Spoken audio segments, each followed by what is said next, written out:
4 conseils pour réussir la dissertation à l'épreuve écrite du bac de français. Mon premier conseil, c'est de ne pas choisir la dissertation si vous n'êtes pas déjà bien entraîné à cette épreuve.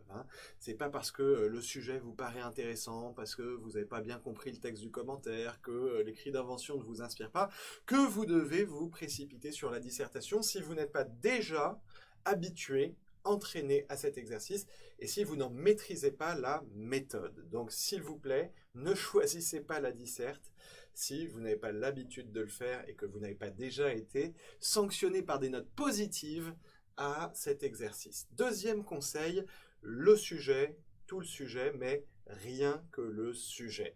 Le défaut principal des élèves qui choisissent la dissertation, c'est bien souvent qu'ils s'éloignent trop du sujet, qu'ils ne sont pas en train de se bagarrer avec le sujet comme on l'attend de quelqu'un qui disserte. Disserter, c'est avoir bien lu le sujet, l'avoir bien compris, avoir compris ce qui pose problème dans le sujet, ce qu'on appelle la problématique, et ne faire qu'une chose, y répondre. Donc ça veut dire passer du temps au départ sur l'analyse du sujet, et ça veut dire surtout ancrer toute votre dissertation dans le sujet. Comment est-ce qu'on ancre une dissertation dans le sujet? Eh bien, en réemployant les mots-clés du sujet à peu près partout. Dans la problématique, évidemment, qui doit reprendre les mots-clés du sujet. Dans l'annonce de plan, évidemment, parce que l'annonce de plan reprend forcément aussi les mots-clés du sujet pour chaque partie du plan.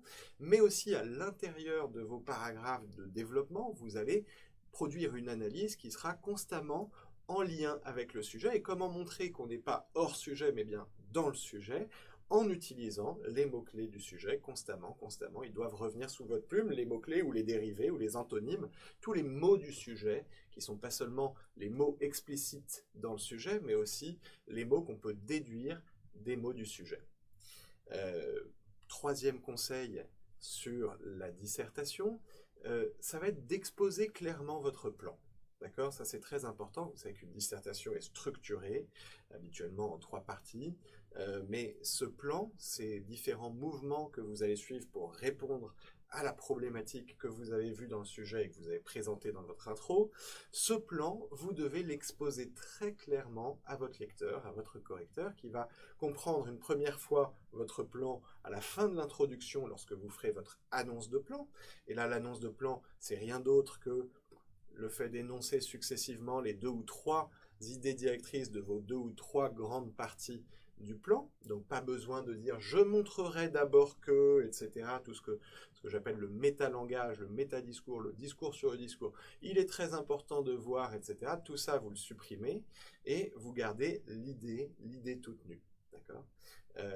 Et vous les articulez les unes aux autres, les 2 ou 3 idées du plan. Donc ça, c'est l'annonce de plan en fin d'introduction. C'est la première fois que vous montrez quelle est votre démarche. Mais ensuite, il faudra reprendre l'exposition de votre plan au début de chacun des paragraphes de votre développement. Puisque la démarche que je vous propose consiste pour une grande partie du plan à faire un paragraphe introductif suivi d'un paragraphe par sous-partie. Donc si on a 2 sous-parties dans notre partie, par exemple, ça va ressembler à ça. Et dans le paragraphe introductif, vous allez mettre tout en haut d'une grande partie l'idée directrice de votre grande partie. Si c'est le grand 1, vous n'écrivez pas grand 1, vous écrivez une phrase, ce que j'appelle la phrase titre du grand 1. D'accord? Et vous enchaînez d'ailleurs sur l'annonce des sous-parties. Les deux thématiques que vous allez successivement analyser dans votre grande partie. Et quand vous attaquez votre grande sous-partie, si on en a 2 ici, chacune va commencer elle-même par une phrase titre. Ce que j'appelle la phrase titre, c'est l'énoncé clair, simple et général de l'idée directrice de la sous-partie. Donc c'est exactement comme ça qu'on fonctionne aussi dans un commentaire de texte, mais ça marche pour la dissertation évidemment, et c'est très important de bien expliquer à votre correcteur quelle est votre démarche et ce que vous cherchez à montrer à chaque fois avec vos idées directrices exprimées en début de paragraphe. Paragraphe introductif, ça va être l'idée directrice de la grande partie, et paragraphe de sous-partie, ça va être l'idée directrice de la sous-partie. Dernier conseil pour réussir la dissertation, veillez aux équilibres. Et veillez aux grands équilibres de votre disserte, ça veut dire ne tombez pas dans le piège dans lequel tombent beaucoup de candidats, qui consiste à faire une première partie très ample, très bavarde, un peu complaisante, suivie d'une deuxième partie qui est déjà un peu plus courte, et avec une dernière partie, une troisième partie complètement avortée, toute petite. Ça, c'est un piège classique. Et pour ne pas tomber dedans, il faut d'abord savoir qu'un plan en 2 parties qui est équilibré vaut mieux qu'un plan en 3 parties avec une troisième partie complètement bancale ou surajoutée, artificielle ou trop courte.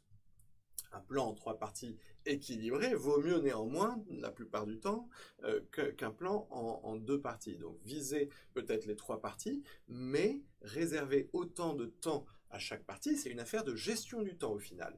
Donc si vous réservez par exemple 3 heures à la dissertation, c'est bien, et sachez que vous allez, sur ces 3 heures, probablement réserver une moitié, 1 heure et demie à la préparation de la dissertation. Il vous restera 1 heure et demie pour rédiger votre dissertation. Déduisez à cette heure et demie le temps que vous allez passer à recopier votre introduction au propre et à rédiger votre conclusion, donc peut-être au moins 20 minutes, peut-être une demi-heure. Il vous reste en gros 20 minutes, une demi-heure aussi par grande partie. Mais pas plus, jamais plus d'une demi-heure sur une partie, d'accord? Et plutôt un peu moins, plutôt une vingtaine de minutes, 25 minutes par grande partie, si on est sur un plan en 3 parties. Bref, ces affaires de gestion du temps sont clés dans la réussite de la dissertation. Bonne chance à vous si vous choisissez cette épreuve, et c'est un très bel exercice, la dissertation. J'ai eu 19 au bac, grâce à la dissertation, c'est possible, et il ne faut pas non plus s'empêcher de choisir cet exercice si vous savez faire et que le sujet vous inspire.